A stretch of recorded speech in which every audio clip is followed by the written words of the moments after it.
German elections, though they are already 3 weeks ago, a lot of things happened here, and you can see Angela Merkel, the female leader of the free world for many, many years. Yeah, she is going to leave now.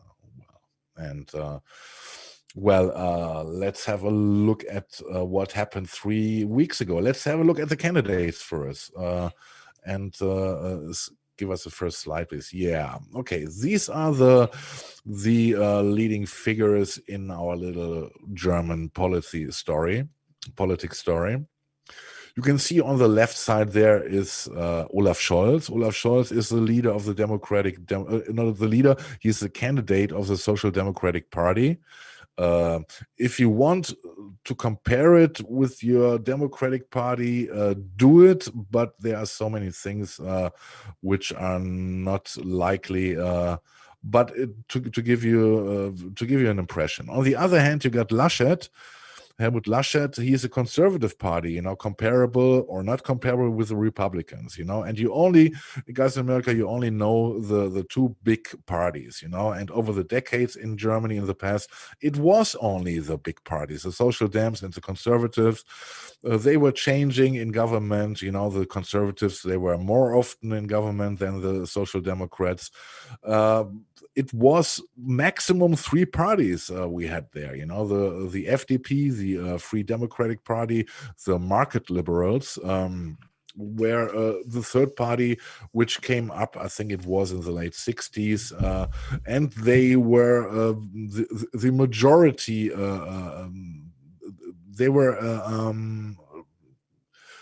They have to bring the majority to the party who is going to govern. So over the years we got more and more parties in it, and this time we saw this already over the years. The big parties, the Social Dems and the Conservative Party, the CDU, got smaller and smaller.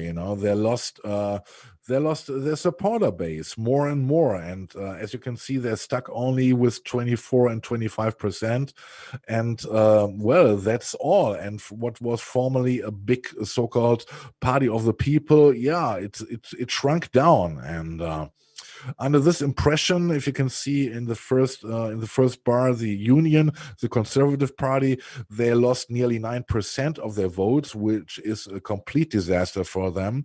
They are the party of Angela Merkel. Angela Merkel was leading the country for 16 years with the participation of the Conservative Party, and it was it was a complete disaster for them, and not much better, as you can see there, with 25.7% is the Social Democratic Party here in Germany.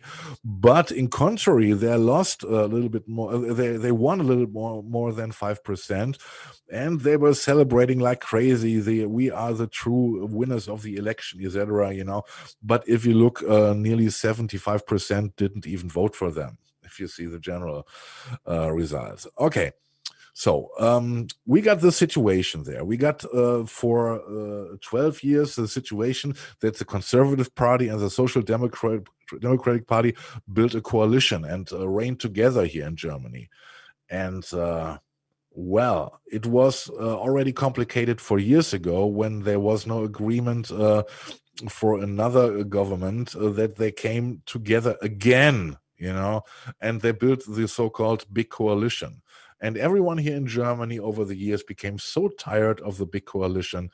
It was laming us here in Germany. Politically, it was laming us, and it was more and more people got angry on the government, and this led also, as we saw before, to the drop of voters for the Social Democrats. It was a couple of years earlier than for the Conservative Party right now, but it doesn't change the fact the former big parties are not that big anymore. So in this scenario, you will find the Green Party on the one side, and on the other side you find the market radicals, as I would like to describe them, the trickle-down liberals from the FDP, and both sides decided, we don't want anymore to be involved in a big party system. We would like to do our own thing, and the unthinkable happened. The market radicals, the liberals, and the Green Party, after the election night, came together and they agreed to have talks between the Greens and the liberals only, leaving out the big parties. And the funny thing is, the wag the dog scenario is that they came up with a plan. They got two meetings, and after the two meetings, they had to decide which one of the big parties they would choose to govern with them. It was not like before, that the big party gave the command. It is now the other way around, that the small parties united and now are choosing who the chancellor is going to be. Either would it be Helmut Laschet or Olaf Scholz. I think this is quite interesting for you guys in America. What you can do when you have more than two parties, it is sometimes very surprising, because as we know, normally the Green Party and the market liberals, the capitalist party, if you want so, are opposing forces. I'm of the opinion that you cannot do anything strategically against the climate catastrophe with capitalism, within the capitalistic system, and now both parties are trying to find to build bridges and to find a solution to bring their plans together, and we will see where it leads. They met lately yesterday night, and they came up with a 12 pages paper, what they would like to do, and there is a lot of things going to happen, starting with climate, with minimum wages, etc. Nobody knows yet how they would like to finance that, but that's a different story, of course. Most importantly is that it looks like that we will have a so-called ample coalition in the future. This means regarding the colors of the parties, you have the red color for the socialists, green for the Greens, of course, and the yellow party for the liberals. And Markus, who are the people in the picture? Okay, in the picture, this picture is one of the reasons why the conservatives performed so badly. You remember in spring, in April, we had our climate change event here. We had heavy rains, and the water was rising drastically in at some places here. We saw you saw the footage here. We presented them. There was also Laschet in, because every politician has to be in the area of crisis and to present himself, and this is how he presented himself, with not being aware that he was watched, and this was while our federal president gave a speech, and he made some jokes, and they were heavily laughing, and this was not digested too well by the voters. There were a lot of other mistakes Laschet did.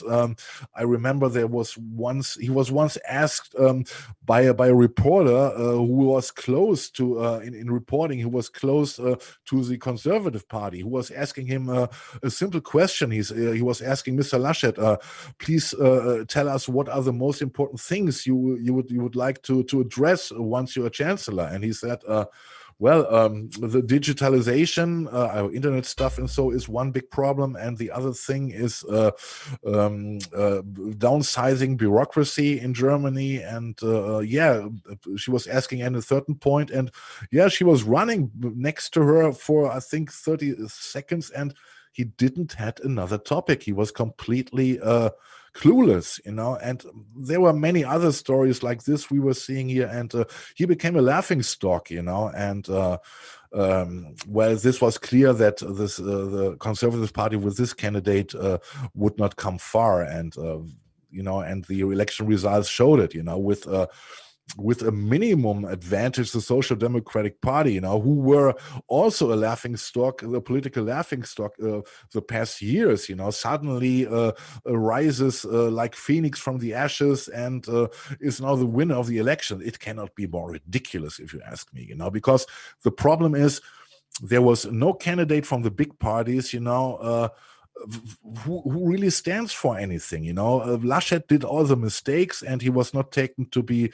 serious enough for the job. And Olaf Scholz, he's a kind of politician, he's like breath that spoils very slowly, but it is not attractive. He's a very quiet and quiet guy, and he didn't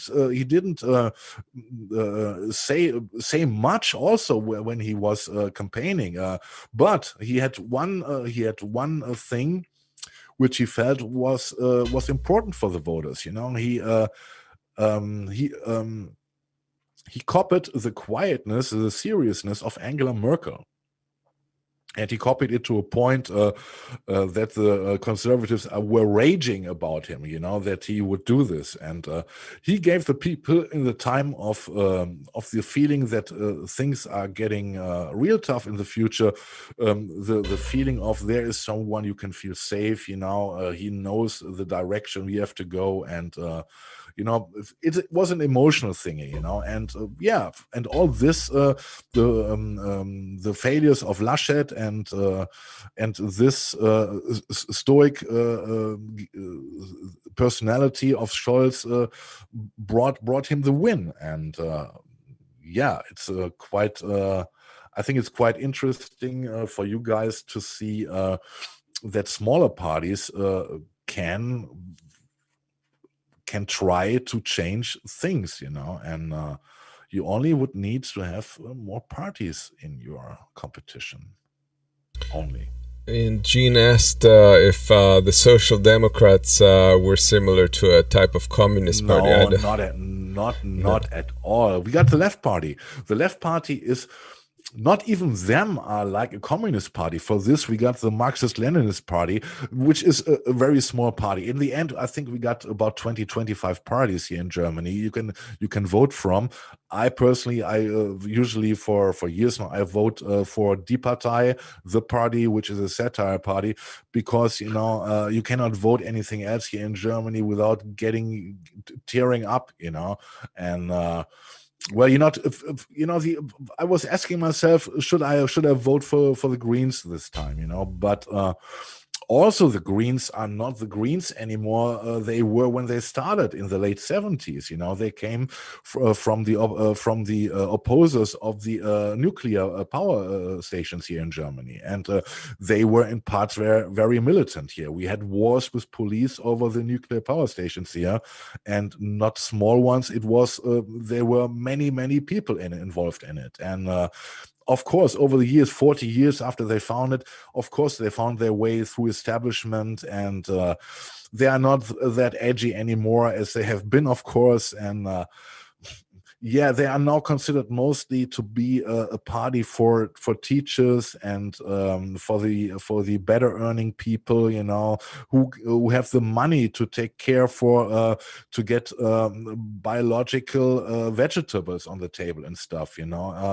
but they are not considered to be a real small people's party. This is mostly the SPD or the Left Party, but you can forget about the Left Party here in Germany.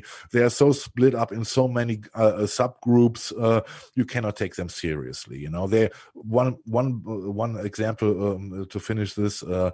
They voted against the Afghanistan, that we take people from Afghanistan back to Germany, even the helpers from Afghanistan. They voted against it, or they were present. We know that a present vote means bullshit. And well, you can forget about the Left Party, and the AfD fortunately, this is our right wingers party, our neo-Nazi party, if you want. So they are getting more and more radical now. Because they got a big standing in the east of Germany, much bigger than in the west, and they lost slightly, but they did not lose much. They established now, and unfortunately, we have to bear them in our Bundestag. AfD, Alternative für Deutschland. Yes, Alternative for Germany, AfD. Yes, Alternative für Deutschland. Yeah. Yeah, and one thing about the Green Party, there was Schulze before. He said that he was following the German election cycle this year, and he was a fan of Annalena Baerbock. Annalena Baerbock, we saw this in the first slide, was a candidate for the Green Party, and unfortunately, with the disaster spring we had, with the high waters, etc. Everyone was thinking that that the Green Party this time would take over the government, and but unfortunately, she personally did many mistakes. She had an affair with a book she published, which came out that there were parts of it were copied from other writers, and stuff. And she did not present herself as a real candidate, in my opinion. When I saw her on stage, and she was good in her argumentation, but she always had, for my taste, the air of someone in my gymnasium, in my high school, who is the speaker of the pupils, and this has nothing to do with that she's a woman or not. That I'm absolutely a fan of Nina Turner, and I was a fan of AOC and stuff, but it was a kind of air with her, and for my taste, the better candidate would have been the second man of the Green, Robert Habeck. He is more oriented with facts, and he is more sharp in his argumentation. And I guess with him, it would have looked much better for the Green Party, and maybe the Green Party would have won, but that's all speculation. So this is my quick review of the German election.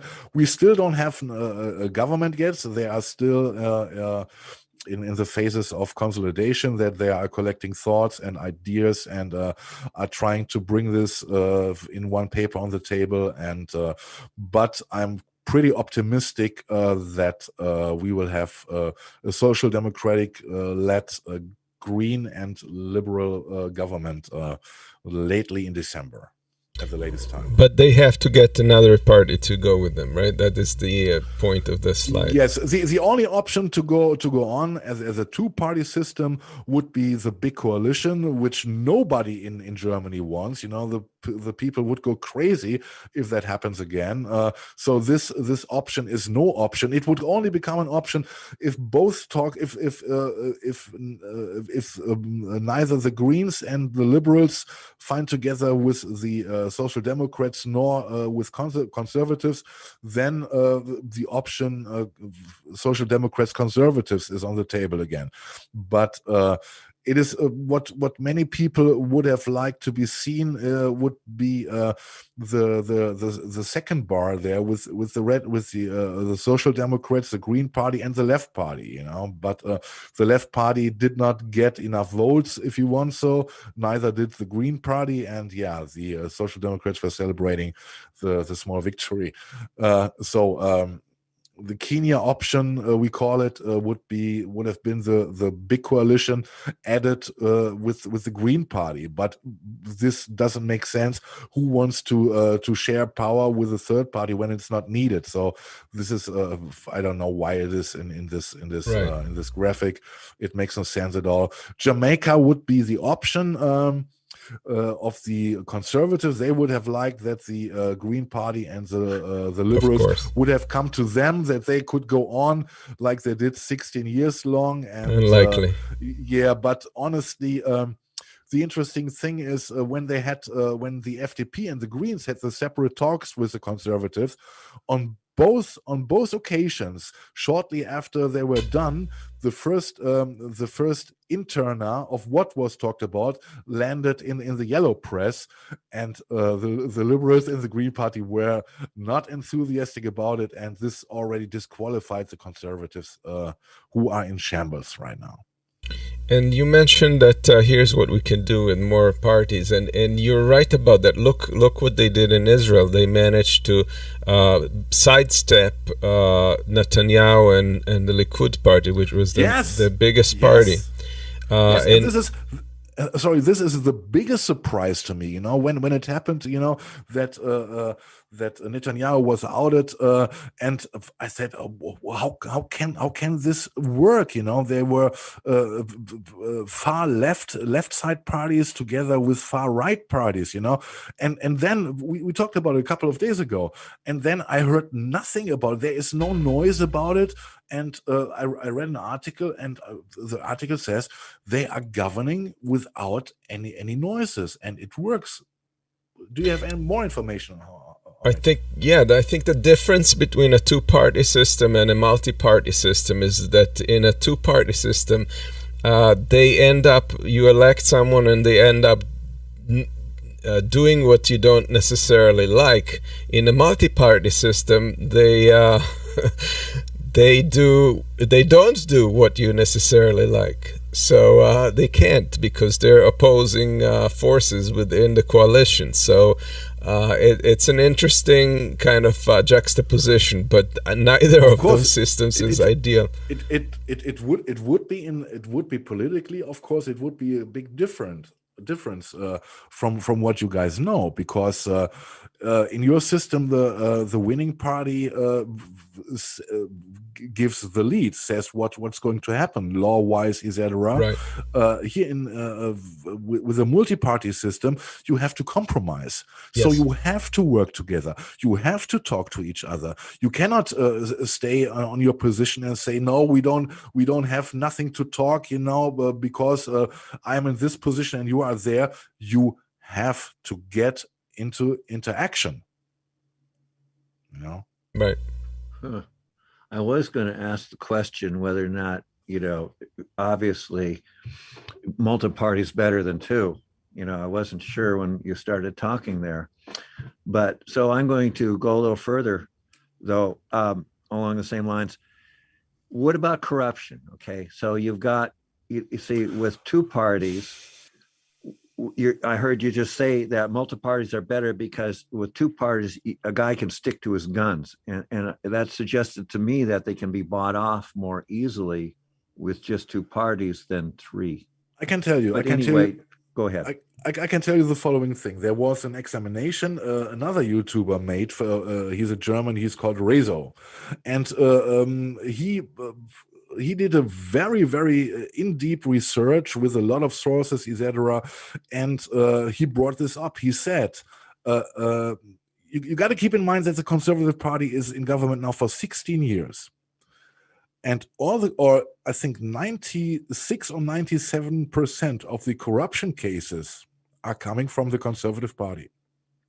And they were heavy corruption cases during this corona epidemic, when they suddenly find out that politicians, making extra cash, by taking care that certain deals with companies who are producing these masks, are preferred to others, and they were much more expensive, and a big part of the money went directly into the pockets of the mostly conservative politicians. I think there was only one case from the Social Democrats, and many other cases was the conservatives. And this shows something. The longer you stay in power, and this is something like a natural law, the longer you stay in power, yes, you build up your departments, your contacts, etc. Every hand washes the other, we say in Germany, So you got you have an apparatus installed which is corrupt in itself. It is going to develop, And this, in my opinion, it would be necessary to do one change here in Germany, that we say that we can discuss, if we put one term up to 5 years. But I think after 2 terms, be it 4 or 5 years a term, the candidate should definitely not be able to candidate again. Because you can build some, or maybe let it be 3 terms with 4 years, let it be 12 years. It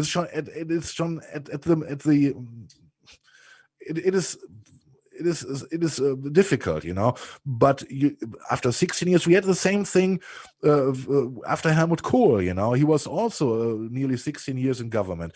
We had the same thing. The corruption was so deep. The longer you are in office, this is why I think a multi-party system can be helpful. It gives you more choice, to prevent this up to a certain point. It cannot prevent everything, but it doesn't help, other party, 2 big parties. Well, the impression you're giving is it does make people more honest. They have to be more accountable. I'm not so sure that's the case in practice, but it's interesting theory. Yeah, because we have certain laws, of course. It is not like in America, it is different here. Everyone who is working in politics in a certain office has to lay open what he is earning, and also what donations concern.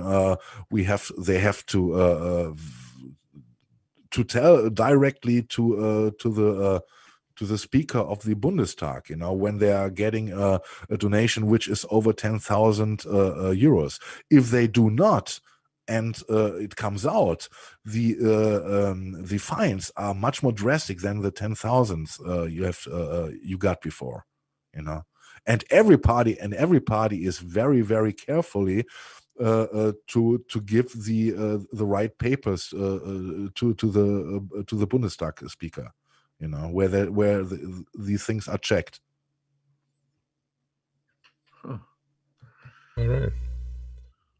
And Okay. I don't want it is not that I want to brag about the German democratic system. It is for my taste, it's a weak system. I'm not voting for a satire party for peanuts.